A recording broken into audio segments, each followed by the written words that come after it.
I knew nothing about Everything Everywhere All at Once going into the movie, other than it was a multiverse movie and it had been in the theaters for quite some time. I'm a little late to reviewing this movie several weeks after it came out, and I must tell you, this is one of the best movies I've seen in 5 or 10 years. I'm going to go ahead and give it 5 stars, and I'm going to agree with the Letterboxd ratings. Currently, it's the #1 movie ever on Letterboxd. I'm sure it'll go down, and it probably should. This is one heck of a science fiction, fantasy, martial arts, family drama, hilarious movie that is endlessly inventive in every frame. But here I go praising this movie. Want to say a little bit of what's about, and I find that this movie, even though it's wacky in its depiction of all kinds of multiverses, has a core idea, a couple core ideas that are really, really interesting, and it develops the characters and family drama pretty well. Essentially, the movie is about something I think a lot of people, like me, middle-aged people, can identify with. Problems of how's your marriage going? Are you going to get divorced? How are your teenage or semi-adult children doing? You're having trouble in your relationships with them. You have a business that's struggling. And in the movie, the Chinese family, they're going to be audited by the IRS. You see them go into the IRS building. A lot of this movie takes place bizarrely in the most mundane place you can imagine, an IRS building, and they're under threat to get audited. The main character, played by Michelle Yeoh, she is the focus of the movie as a sort of special superhero character. And aren't we in an era of special superheroes? But she's an ordinary middle-aged woman who's dealing with her husband wants to divorce her, and he's hesitant about giving her the divorce papers. The business is being audited, which is just incredibly stressful. And then her daughter, who is a lesbian, and she can't tell, the Michelle Yeoh character can't tell, or seemingly can't tell her own father about this because he's a traditional Chinese immigrant who has a different value system than Michelle Yeoh's daughter. So she is the locus of a bunch of stresses and struggles. In this movie, sort of a science fiction special tap on the hero's shoulder happens where she is told that she is a special character who can zoom through multiverses and is needed to defeat a big bad character who I won't name here, but those of you who have seen the movie know who it is. And, you know, this movie is doing two things at once. On the one hand, it is developing the family drama and the tensions and the problems of that, and I think a psychological way. This movie is kind of working through some therapeutic or therapy issues. On the other hand, it's dealing with the wacky multiverse idea perpetrated by theoretical physicists and then getting into popular culture, where in a postmodern or post-postmodern film like this, we're having fun at the movies, and there are 1,000 different movies in this one movie. Multiverse idea being there are multiple universes out there, and there are different versions of you, there are different versions of your husband or your spouse or whomever.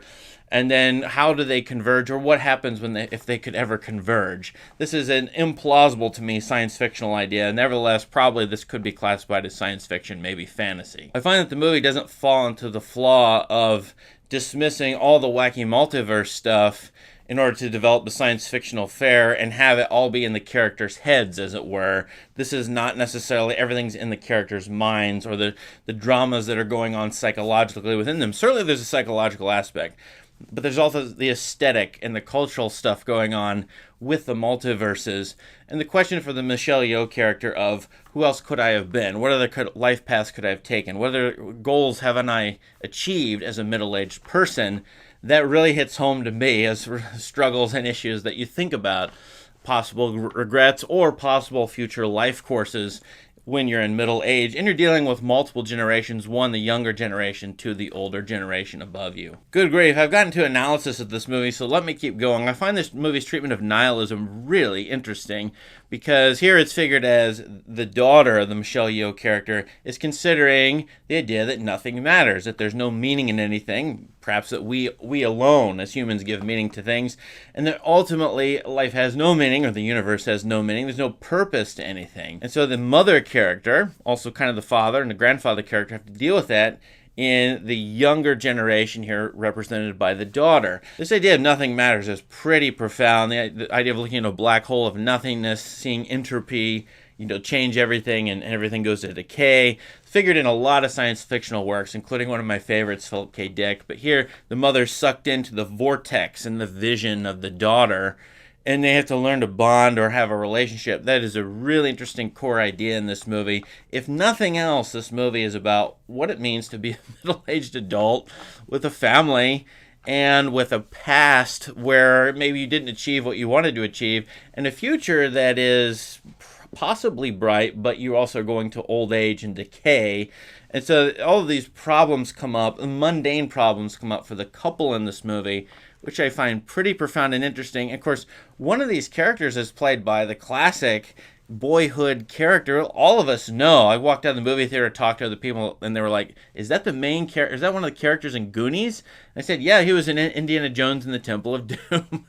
It is that guy, but here he's gone from the childhood heroism of those kinds of movies to middle age. I love that this movie is about 1,000 movies. I mean, I recognize at least 100 movies in here. There's a scene in here where you see Halloween mixed with The Matrix, mixed with Men in Black, Jackie Chan, martial arts stuff, and the list just goes on. They invented this as a blending Ratatouille with Guardians of the Galaxy, or a little touch of Guardians of the Galaxy. The funny references to Ratatouille just get me. And then the great scene. I mean, how did they come up with this? A scene with the two rocks in the desert. If you've seen the movie, you know what I mean. It's being shown all over the internet, but it really works well within the flow of the movie to, pause and make things slower. These guys, these directors understand dynamics and tempo in movies. My goodness.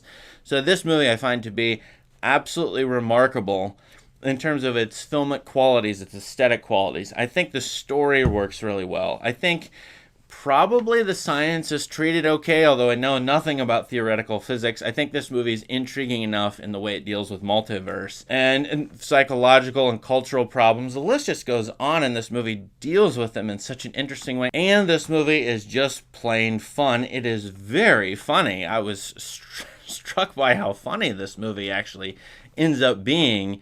And in a week where I just saw Doctor Strange in the Multiverse of Madness, another multiverse movie, and you have Marvel rolling out the multiverse idea, these guys, the Daniels, they did a low-key, probably a lower budget multiverse movie than what Marvel does. But the difference between this movie and the other multiverse fare coming out is really stark and remarkable. I just found this movie on first viewing to be really fun and interesting. I think the second viewing will be even better. The question is, for me, will it hold up with in-depth study and watching this over the long term? Will this be relatable and understandable in 20 years? I actually think it will be. I think what these guys have done in this movie should be studied and imitated but developed by future filmmakers. Certainly they have watched a number of older movies from the 1980s, 70s. They quote 2001: A Space Odyssey in here. They quote Wong Kar-wai. And the list just goes on, and they have brought together a lot of different cinema in this movie. I wonder what people can do watching this movie and what they can create from this. This movie itself, the form of it, is an argument against nihilism, that nothing matters. This movie says everything matters, given the title, that something matters, that things should be fun, beautiful, interesting, and lovely. The form of this movie, just the existence of this movie, is an argument against the nihilism of the main character in this movie. So kudos to the Daniels. I love this movie. I'll be rewatching it. I hope you have fun with this movie too. What do you think of Everything Everywhere All at Once? Please let us know in the comments and subscribe to this channel for more great content. Have a great day. I cannot believe the story elements and the way this movie intercuts 5, 10, 15, 20 different universes, and the technical aspects of some of this movie, including the montage sequences, are just remarkable to me. I can't believe how they made this. And so I want to give credit to the directors here, the Daniels as they're called, who, however they came up with this, they have bested all of the multiverse movie fare ever made, in my opinion. I also want to give a shout out to the editor of this movie, Paul Rogers, who had to handle, again, 10, 15 different multiverses, all kinds of things happening at once. The intercutting in this movie is absolutely incredible. So great job. I think Paul Rogers should get an Oscar nomination, if not the Oscar for editing.